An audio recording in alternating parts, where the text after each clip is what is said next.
loud, very loud. I bought a van.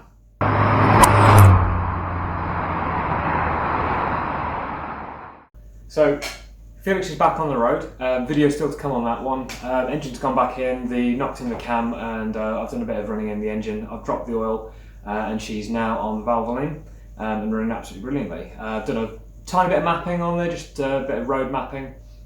Fuel at the moment, pulled the timing out quite a significant amount, mainly because the map that's on it at the moment is the first map that ever went on it in the first place, which Chris at EFI did for me.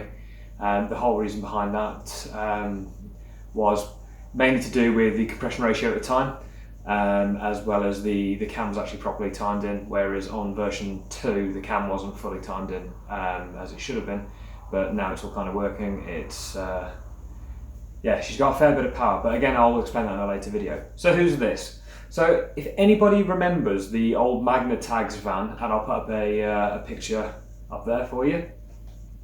It disappeared after about 2013, I believe, 2014, and it was owned by a lad called Curtis, who's basically been sat on it for a while, and he's not done many miles on it. It's had quite a few MOT failures here and there, and a few bits and pieces done to it.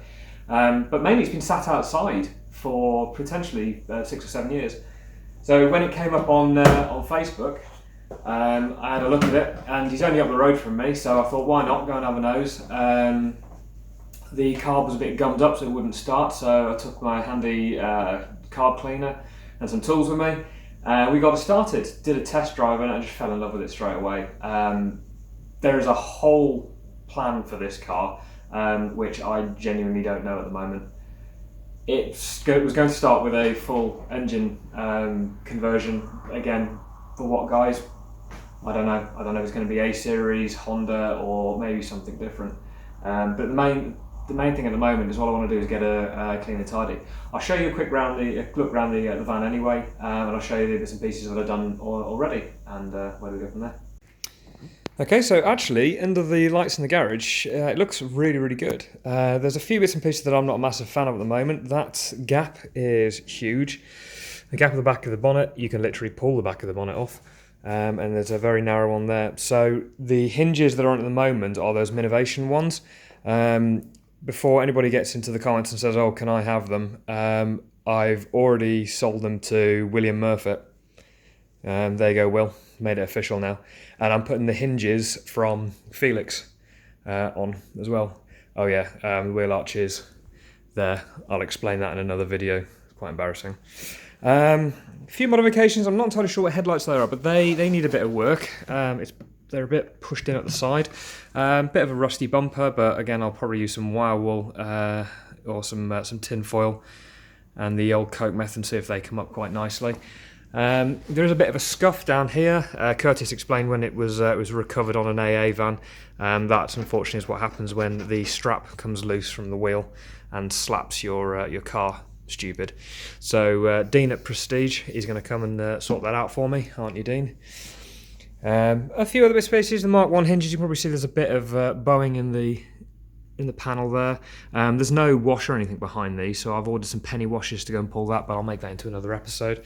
Just looking a bit dirty and scutty at the moment. These are LED lights, but I don't like them, so they're coming off, and they'll be welded up. And the plan is for the roof to go black. I think it'll genuinely suit it. Nice little 10-inch wheels. Those that remember the Magna Tags van, it had covers on the wheels. They're Lambretta ones. I've also bought a new set of those, so they'll be going on. I'll go around the back before going into the interior. So the back I've already started taking out all that crap. This wooden floor is going to come out. Those are the Lambretta covers. You let the tyre down and then you post them in underneath. So yeah, I'll give that a go at some point. The battery's on trickle charger at the moment because it was almost completely dead. But the beauty about the C-Tech is it'll recondition it as well. Not a lot of light in here, so I hope this picks up. Looks like it does. Some very strange soundproofing on the walls, but that'll eventually be removed. The aim is to flat that back. You can see a lot of the paint runs here. I'm going to flat that back. Same with the other side as well. And once I've got the floor out, then I'll cover up all this, and then I'm going to Gravitex all inside, all the walls and the bottom, just for a bit of soundproofing. It's not going to be a show van. It's not going to end up being the condition that Felix is. He says now, so don't quote me on this. But I want a usable, workable van. I've always wanted one, and I think they're great fun. Looking at the interior, oh, a trip. So Mark 1 seats, very, very comfy. Very custom dash. So these are the wide by Wilson buttons. And they actually work really, really well. That one at the end, I need to get replaced actually. That's the fan. That's the original name of it. Toria, Toria. Really not entirely sure what that is. That's coming out. As well as the dash as well, because I don't like those again, the buttons in there, so that's all going to come out. The plan is to replace this dash anyway, because 90 mile an hour won't be the top end of this car when I've finished with it, if that's as much hint as I can give you. The door card's Newton Commercial. I think the backing is as well. But overall, quite good condition in here. Roof lining needs a little bit of work. I don't think you can really see it because it's because of the light outside, but it's starting to come off a little bit. That's minor, trivial stuff in the end of the day. There's a lot of random wiring here that needs to come out, and it needs a good clean in general. I mean, it is absolutely filthy in here. So one step at a time, and hopefully I'll make a bit of a project on this. And unlike the little red one, I'll actually put this one on video. The mighty A series power plant. So this is an A, so it's pre-A plus 998, and it is gutless. There's a few bits and pieces need to be sorted out. I think they used that as a breather pipe. It originally went onto the side of the carb there, but it rattles around quite a bit. It's not actually quite sturdy on there, so I took it off. I think it's potential head gasket failure on there. I'm not entirely sure because I need to drop the oil at the moment. It is black, so I'll do an engine oil change and filter change. It can't hurt, and it's not really that expensive. In general, the engine runs pretty well. It's just there's no power on it, and the astute of you will notice that the fan's on backwards as well. There you are, Tooney. I told you it was on backwards. So that curve should be the other way around because it's acting like a wing. The air goes that way, so that needs to be on the other side to actually act like an aeroplane wing. Apart from that, genuinely good condition. But it was restored about 7 years ago. One thing I have done to get the car back was to put a fuel filter on. That wasn't actually on the car, and the pot was full of silt. I'll stick a picture up there for you to show you what I took out. But hopefully that'll give a bit of longevity to it. A few bits and pieces don't work. I can't get the flash to work. I believe those are the two flash relays. Somebody can probably tell me different. So I need to sort that as a little bit of a wiring project.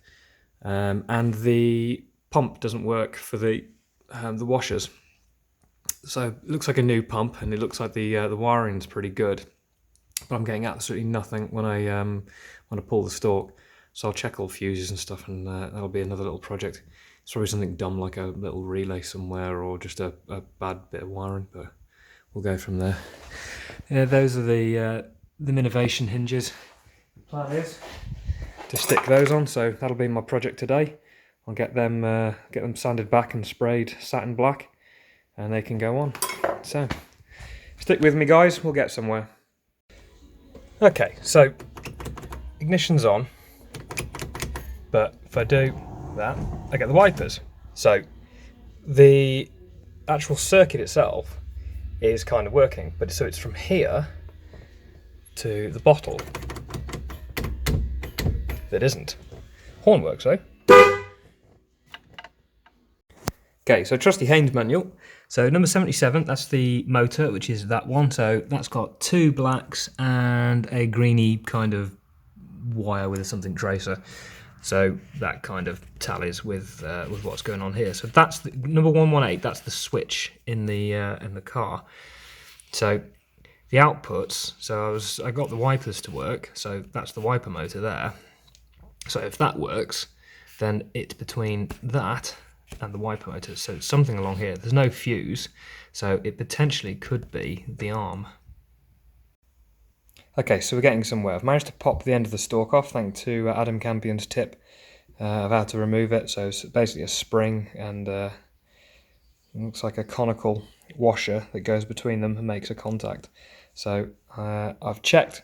The one goes to the earth on here. I need to find where that goes, and the positive goes to the green and black, which goes to the end of the plug, and that's got continuity. So that works, so I think it might be an earth. So I'm going to keep having a look. It's literally, as I put the camera down, I realised the black goes to this green, this dark green wire, which is that one there. So I'm going to go and test that and see what I get. So I've put it all back together, and I've got the two probes on here. I'm just going to put the phone down and you'll have a listen. So that works. So next, moving on. So whilst all having a go, I thought I'd test the motor on the other battery, and it just got hot. So I pulled it open because it's usually when they get hot they're jammed or something wrong in here, and this looks reasonably new. And there you go. It was jammed. So I'm going to go and free it up and see if I can test it. And just to prove it, so negative.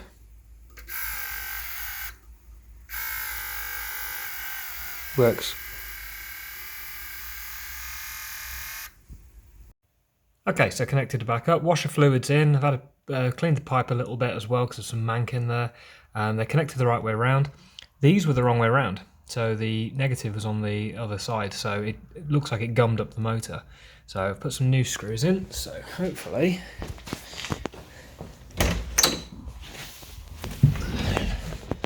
if we get the keys in.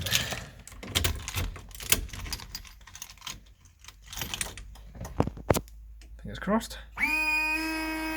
There we go. Sorted. Next on the list is the flasher unit. So this is the work that was done to install the special lights, or the switches.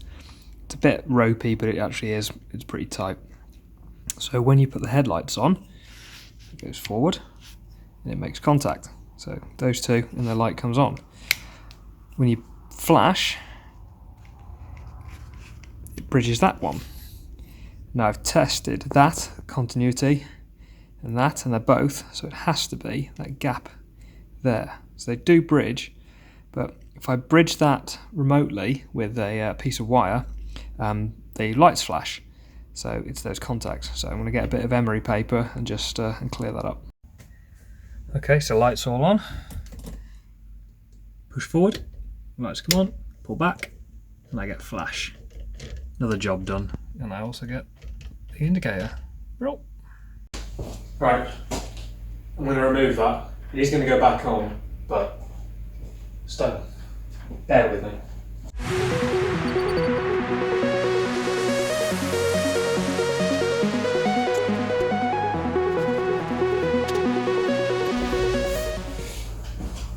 I think it looks a bit better.